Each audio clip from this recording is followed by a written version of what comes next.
If you are here for me to tell you a tragic, gut-wrenching story of brutality, then this story may shock you. Now, not to say the soul-cutting story isn't coming, so stay tuned. But today's episode is a bit different. It is going to address a hidden part of slavery whose narrative, up to now, goes untold. Such enslaved persons are still tagged as Uncle Tom's loyal without a purpose. But we often forget the dynamic of slavery isn't quite as it appears in movies, Hollywoodized, if I may make up the word. Dragged through mud, whipped senselessly, constantly running from dogs in the woods trying to escape. Now, that's not to say it didn't happen. We know U.S. chattel slavery is one of the worst tragedies of human history. But it's much more complicated than it appeared. Just as we have adapted to today's system, enslaved people back then were born and raised within a system as well. A system that saw them as inferior, but was also part of them through blood, home, and relationships. And what makes a home? Home for these enslaved people were the very place where they were imprisoned, where they got married, had babies, found love, found friends.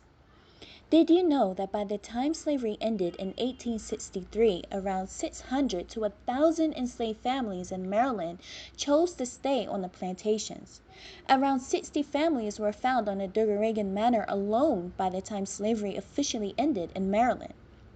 Many of this was due to the confusion of the abolition of slavery, which wasn't officially abolished in Maryland until 1864. Yet many of the enslaved people were known to have stayed up to the 1870s on the very plantations where they were held as slaves. My ancestral grandmother Anna, Mary's mother, my Ninen's great-grandmother, was one of them. Now let's go back a little.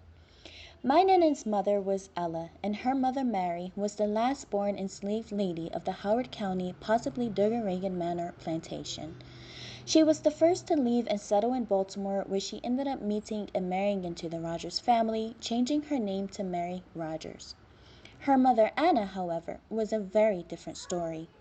Moving forward, much of what we know about Anna and her mothers is based on the census letters, certificates, and the Carroll biography. I did my research thoroughly, looking up as much as I could about their lives. Although most of it was quite limited, I did find out some interesting details. Anna was characterized as a very light-skinned mulatto slave, near white with long, light brown hair, pink cheeks, long eyelashes, and a thin figure. Her full name was Anna Carroll, a family name which we'll get to in more detail. What I found particularly telling and a root for the rest of my findings is that Carroll only gave his name to his slave children and their descendants. But it gets more interesting than that. Anna, at the time of her freedom and in the early 1900 census, had written her own signature. That means that by the time she was in her 30s and 40s, she was quite literate, telling us that it's possible she may have been one of the few slaves that knew how to read or write.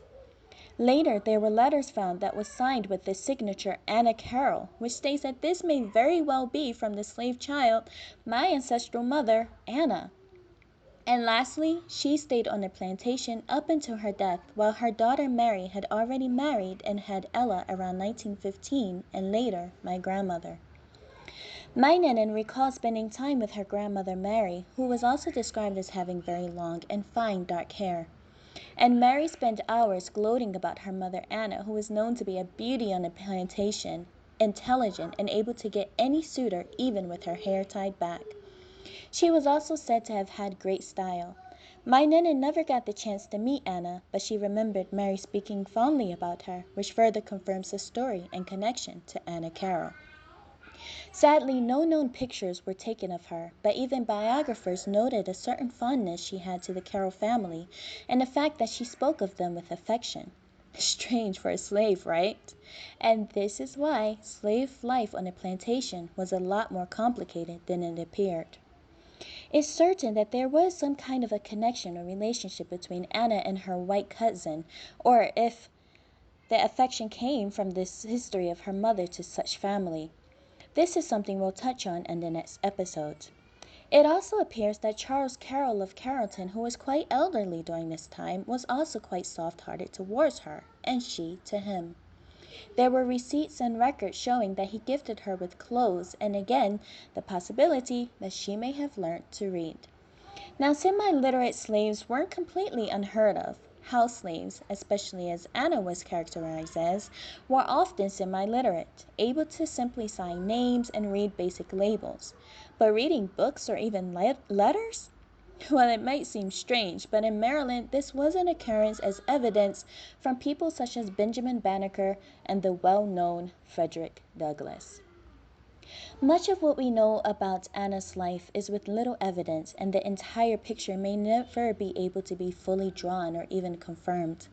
But what it does tell is that the hearts and minds of slaves can't be defined through Hollywood movies. Their lives, their troubles, their tears, and their love was just as complicated and layered as the world around them.